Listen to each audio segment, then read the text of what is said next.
What if I told you the plants you've been pulling out of your garden, the ones you call weeds, it might be more valuable than anything you're intentionally growing? Most people don't realize this. They see nuisance. They see disorder, they see something to eliminate, but hidden beneath that instinct is a quiet truth. Some of the most resilient, nutrient-dense, and medicinal plants on Earth grow without permission, without care, without effort. They survived droughts, they survived neglect, they survived centuries of human misunderstanding, and by the end of this video, especially when we reach the final two, you may never look at your yard the same way again because Hamished Wu, and especially SUIC Lu, were once considered survival lifelines, not weeds, but treasures, quietly waiting to be recognized again. Let's begin. Dandelion, Taraxacum officinale, it's the plant almost everyone has tried to destroy. At least once, bright yellow, relentless, uninvited.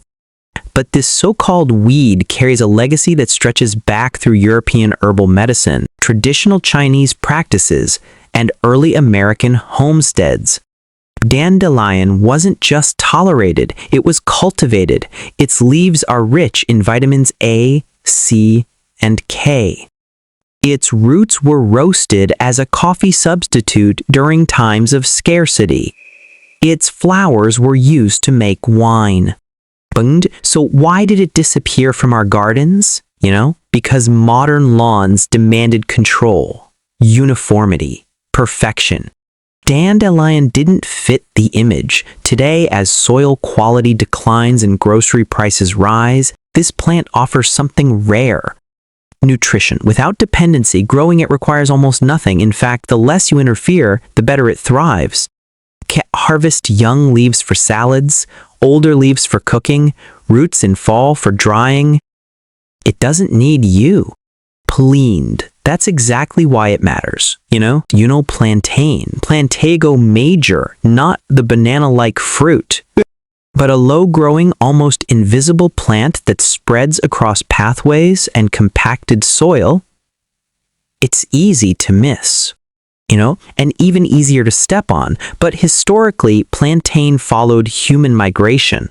It was called white man's footprint by Native Americans because wherever settlers went, plantain appeared, not by accident. But because it heals, crushed leaves were used on wounds, insect bites, burns. It draws out toxins, reduces inflammation. Speeds recovery. Why was it forgotten? Because pharmaceutical solutions replaced it, convenience replaced knowledge.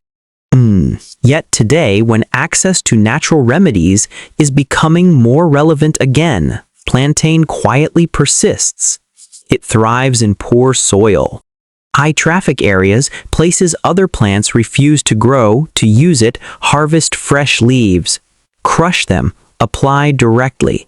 It's simple, almost too simple for the modern world, but it works. Lamb's Quarters, Chenopodium album. This one surprises people because nutritionally it rivals spinach and in some cases exceeds it.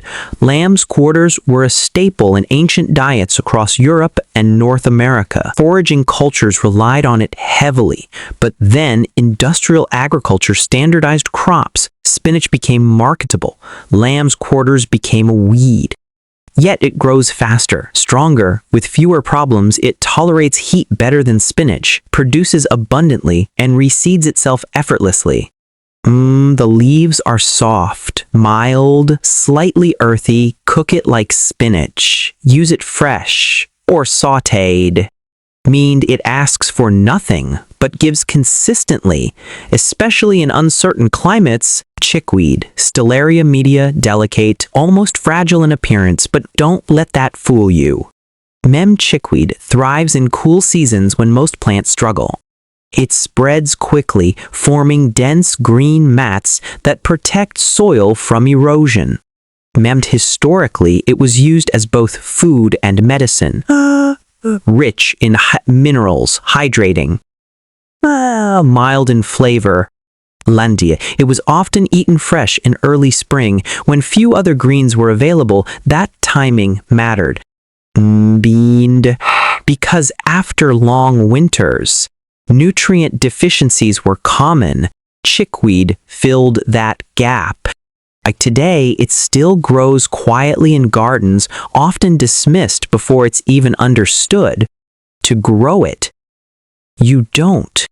You simply allow it harvest before it flowers for the best flavor. Eat raw or lightly cooked. It's one of the earliest signals that your soil is alive, that life has returned. Purslane, Portulaca oleracea. This one changes everything because purslane contains something rare in land plants, omega-3 fatty acids. The same essential nutrients people seek from fish or expensive supplements, and yet it grows between sidewalk cracks. Banned, unbothered by heat, drought, poor soil, it's succulent, slightly tangy, crisp. Ancient civilizations from Egypt to Greece consumed it regularly, but modern agriculture ignored it because it grows too easily, too freely, too uncontrollably, and that made it undesirable in structured systems. But today, in a world facing water scarcity and rising temperatures, purslane represents the future. Dam's a plant that doesn't need saving because it already adapted. Harvest young stems and leaves. Eat fresh. Add to salads. Or cook lightly. It's not just resilient, it's strategic. And now, the final one, the one most people never see coming. Zalian stinging nettle. Urtica dioica. At first contact, it feels like a mistake. Bend a sharp, burning sting, enough to make anyone avoid it permanently, and that's exactly what happened. Generations turned away. Man forgot its value, ignored its potential, but stinging nettle is one of the most nutrient-dense plants in temperate climates, rich in iron, calcium, magnesium, protein, used for centuries in soups, teas, and tonics. And it supported communities during times of food shortage, strengthened the body when resources were limited, and yet it vanished from everyday use because discomfort overshadowed knowledge. But here's the truth. Once cooked or dried, the sting disappears completely, leaving behind a plant that is deeply nourishing, surprisingly versatile, and incredibly productive. It grows in rich soil, often indicating high fertility. Harvest with gloves. Use young leaves, boil, steam. Dry for tea. It transforms from something feared into something essential, and that transformation says everything because what we've been calling weeds, were never the problem. They were solutions. We just stopped listening. These plants did disappear. We ignored them. We replaced them. We labeled them inconvenient because they didn't fit the system, but systems change, and now, more than ever, resilience matters, self-sufficiency matters, knowing what grows without permission matters. Because these plants don't rely on supply chains, they don't wait for ideal conditions. They don't fail under pressure, they adapt quietly, relentlessly, year after year. So the next time you see one of these in your yard, pause, look closer.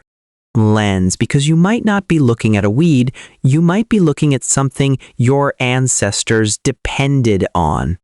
Lend something your land is offering freely, something that survived, so you could remember land. And if this kind of knowledge resonates with you, if you believe there's value in rediscovering what's been overlooked, humbled and stay connected because there's more out there waiting.